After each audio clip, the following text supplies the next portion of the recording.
সহজ রাষ্ট্রবিজ্ঞানে সকলকে স্বাগত জানাই। আজকে আমরা জানব সাম্য কাকে বলে এবং সাম্যের বিভিন্ন রূপগুলি সম্পর্কে। এই ভিডিওটি সম্পূর্ণভাবে নোট আকারে সাজানো থাকবে। আশা করি ভিডিওটি পুরোপুরি দেখলে তোমরা উপকৃত হবে। তাহলে চলো ভিডিওটি শুরু করা যাক। রাষ্ট্রবিজ্ঞানের অন্যান্য আদর্শের মতো সাম্যের সংজ্ঞা নিয়ে রাষ্ট্রবিজ্ঞানীদের মধ্যে রয়েছে যথেষ্ট মতপার্থক্য। ল্যাস্কির মতে সাম্য বলতে বোঝায় বিশেষ সুযোগ সুবিধার অনুপস্থিতি এবং সকলকে পর্যাপ্ত সুযোগ সুবিধা প্রদান।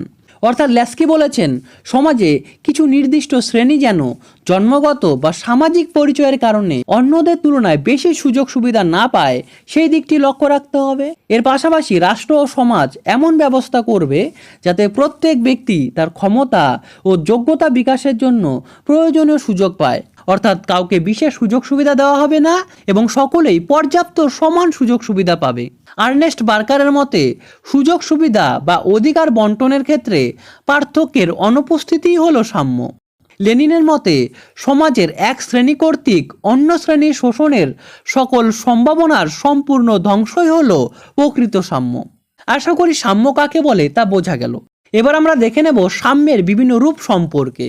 রাষ্ট্রবিজ্ঞানীরা বিভিন্ন প্রকার সাম্যের উল্লেখ করেছেন। কি কি এগুলি? এক, সামাজিক সাম্য। জাতি, ধর্ম, বর্ণ, শিক্ষাগত যোগ্যতা, অর্থনৈতিক ক্ষমতা প্রভৃতির ভিত্তিতে মানুষে মানুষে ভেদাভেদ না থাকার বিষয়টিকে সামাজিক সাম্য বলা হয়।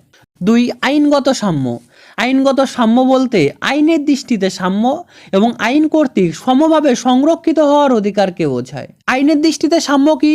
ধনী নির্ধন, শিক্ষিত অশিক্ষিত নির্বিশেষে সকলেই আইনের অধীন এবং সকলেই সমপরিমাণ অপরাধে সমপরিমাণ শাস্তি পাবে। এবার আইন কর্তৃক সমভাবে সংরক্ষিত হওয়ার অধিকার বলতে কি বোঝায়? আইন সকলকে সমান অধিকার দেবে এবং সমানভাবে সংরক্ষণ করবে। তিন, রাজনৈতিক সাম্য। রাজনৈতিক সাম্য বলতে রাজনৈতিক অধিকার ভোগের ক্ষেত্রে সমতাকে বোঝায়। ভোটদানের অধিকার, নির্বাচিত হওয়ার অধিকার, সরকারি কাজে অংশগ্রহণের অধিকার, সরকারি চাকরি লাভের অধিকার, সরকারকে সমালোচনার অধিকার ইত্যাদি রাজনৈতিক অধিকারগুলি ভোগের ক্ষেত্রে কোনোরূপ বৈষম্য না থাকাকেই রাজনৈতিক সাম্য বলা হয়। চার, অর্থনৈতিক সাম্য। উদারনৈতিক দৃষ্টিভঙ্গিতে অর্থনৈতিক সাম্য বলতে বোঝানো হয় আয় ও সম্পত্তি অর্জনের ক্ষেত্রে সমানাধিকার। অন্যদিকে মার্ক্সবাদীরা অর্থনৈতিক সাম্য প্রতিষ্ঠার ক্ষেত্রে ব্যক্তিগত সম্পত্তির বিলোপ সাধনের ওপর গুরুত্ব আরোপ করেছেন।